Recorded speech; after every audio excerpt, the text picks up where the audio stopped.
to the family and friends of Lance Corporal David Wilson, who tragically lost his life in Iraq. Mr. Speaker, recently a single mother with small children came to see me in Sheffield. She had with her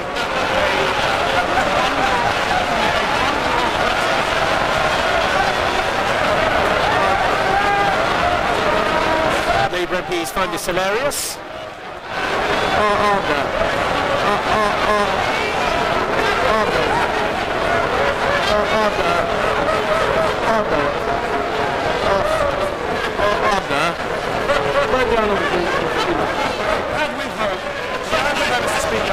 A bundle of letters from the government. She had with her a bundle of letters from the government demanding her tax credits back. The letters were almost entirely incomprehensible, except for the bit which said that she was going to be dragged to court to pay back money to the government she didn't have.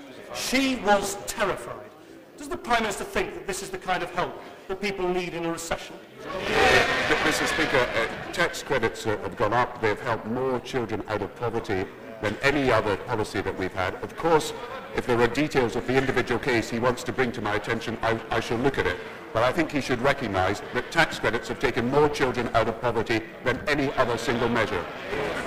This is deluding himself. I know he thinks he's Atlas carrying the world on his shoulders, but the fact is that I have figures which show that he is now dragging 35 low-income families a day to court. That is 10 times as many as last year. The tax credit system that he created is confused, bureaucratic and cruel. When will he move to a system of fixed payments so that people don't have to live in fear that the money they get today will be taken away by him tomorrow? Mr. Speaker, if there was a system of purely fixed payments, then we could not adjust the help that is necessary when people either become unemployed or income substantially falls in the family. The whole point of having a flexible system is to enable us to respond to the changes in people's circumstances.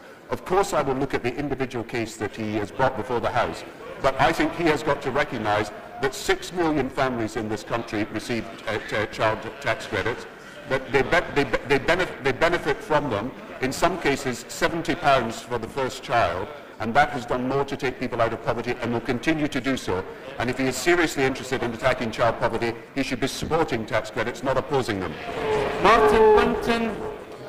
The most important single reform of the health service that my constituents want is to have GP surgeries open in the evenings or at weekends.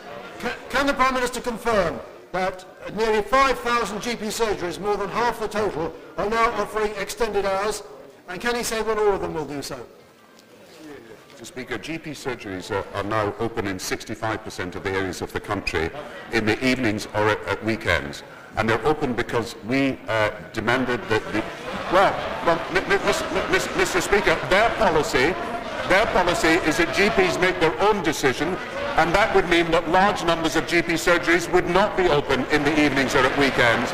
We have taken the decision and we've provided the money, and it's only possible to provide the money for that by increasing the health service budget, which would not now be possible under the Conservatives' plans. Homes and Energy Conservation Act, which I had the honour to introduce in the Commons in the year 2000, places a duty on the government